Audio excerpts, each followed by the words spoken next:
moment comes through. Today, I want to talk about energetic hygiene, and then we'll see kind of how it evolves from there. But only because this is feels really relevant, and I just added a module of this to my self-paced sound healers training because a lot of sound healers that I noticed were asking about this, like protection or feeling burnt out or drained after their sessions. And so I just want to share a little bit about this. So I'm going to share from a perspective of just normal life, and then also like if you are a practitioner or you are working with other clients. So there's kind of two aspects here because energetic hygiene is really how we're maintaining our own energetics and our own energetic field.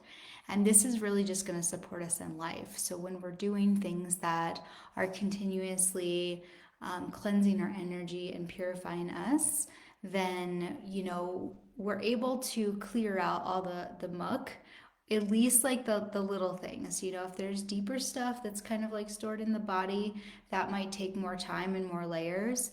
But if there's like a thought that comes in that's really not serving us, or if there is like an energy in the collective, or somebody else is kind of chaotic or something, that when we're in our grounded place and in our place of neutrality, we're not like taking that on. And anything that's not really for our highest good, it's like it can fall away easier. So, energetic protection, it can be as simple as like your self care rituals can be really supportive of that. For me, I meditate every day, and that really helps me just set my day, right? Just connecting in with the breath and being present with my body for 15 to 20 minutes in the morning is really, really supportive of that. So, something else that I like to do is I like to get in nature. I think nature is always clearing of our energy, especially if we're in a nature where there's not a lot of people or no people, or if we can connect with a tree, or if we can jump in some fresh earth water like the ocean or the rivers or the hot springs. Waterfalls are really purifying. So that's like externally. But for your home, even bringing in some plants can be helpful, using sounds, and then also tools like I have here, it's rose water. So you can see, and then this you could just spray, spray it on your crown. You could spray it on the back of your neck, spray it on your hands, wherever you feel like, feels sticky. Sometimes, it's nice, you can shake your hair.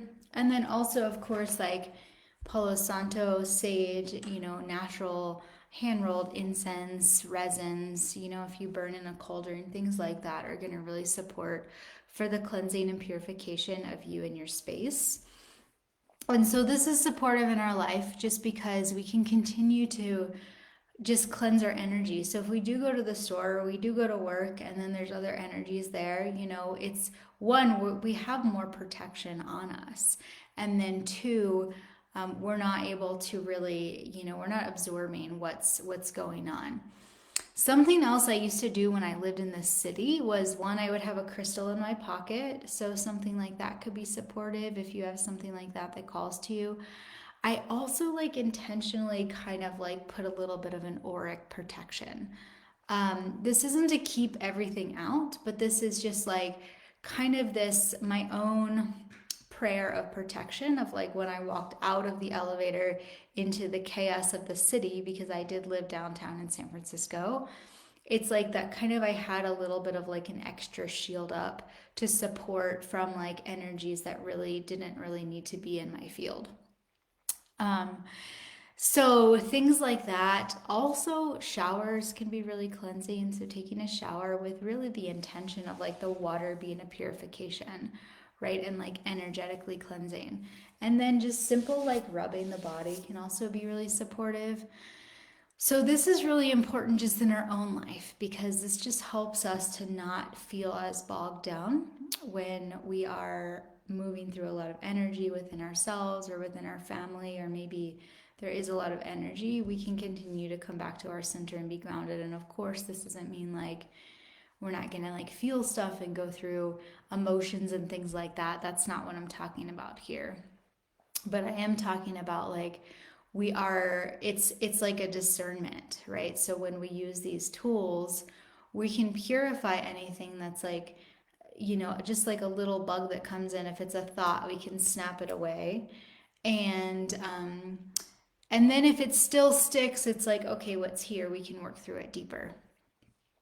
So that's kind of like one aspect in our personal lives. And then as practitioners or facilitators, healers, space holders, like, coaches, whatever you call yourself, if you are working with clients, especially in a type of space that is conducive to healing or just supporting them in, unlocking their own wisdom or coaching or mentorship or anything like that, where we are working like on a deeper level with some energetics, then we also, there's a whole realm of consent and boundaries as well. But also, we don't want to be taking on our clients' energy, and we also don't want to be projecting our energy onto our clients, right? It's like we want to be in our power, we want them to be in their power. We're here, we're not on a pedestal, we're not letting them put us on a pedestal, we're giving them their power back. And so this is really important because this supports us in not leading to burnout, not leading us to burnout or end up like hating our work or having resentment toward our clients or getting a lot of projections that then cause really deep wounds we have to work through. And so, we want to be clear in consent and in our boundaries. And then also, using our purifications and cleansing protocols if we feel like we need to before we go in a session, even with the clients on our session, and then even after our session. Something else that we can really use is sound, and the sounds like with a rattle or a drum, or the sounds of our voice. Yawning can be clearing, or using our voice and our sounds can also support. So you don't need to like go out and buy a bunch of tools. You can do it with your voice, with your fingers, with your hands, even with intention. Like you can really support that. And of course, like the sprays and the smokes are really supportive as well. So I wanted to share that because I really think that this is really important, especially for people that are sensitive to energy, that are in tune with energy, that are intuitive, that are interacting, with people and with the daily world, because this is really going to help us to remain neutral and grounded. And like I said before, like not burn out. And and then it's really empowering for ourselves and our clients. So I wanted to share that. And then also in my Sanctuary for Trauma Awareness 9-week training, we are going to be deep diving into some of this stuff. It is a trauma-informed education, and we are going to be really learning what it all means and really how to embody this, really like how to go into consent and the boundaries in the body, and really, connecting in and honoring that, and then how to support our clients in that as well. So if you are a facilitator or a space holder or a coach and you want to fine tune your skills and really step into that role as a confident practitioner, then this training is for you. This round is women only, and there are just a couple more spaces left, and we start on October 13th. So let me know, just, leave a comment, training, or send me a DM and we can chat to see if it's a good fit. It's going to be a really high level support and a lot of co-creation and collaboration. So a lot of chances to ask questions and to really be in your channel and to learn how to channel your own somatic practices, and also receive really beautiful somatic practices from me and from other people.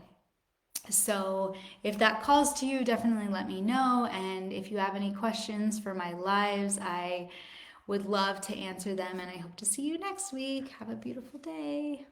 11/11.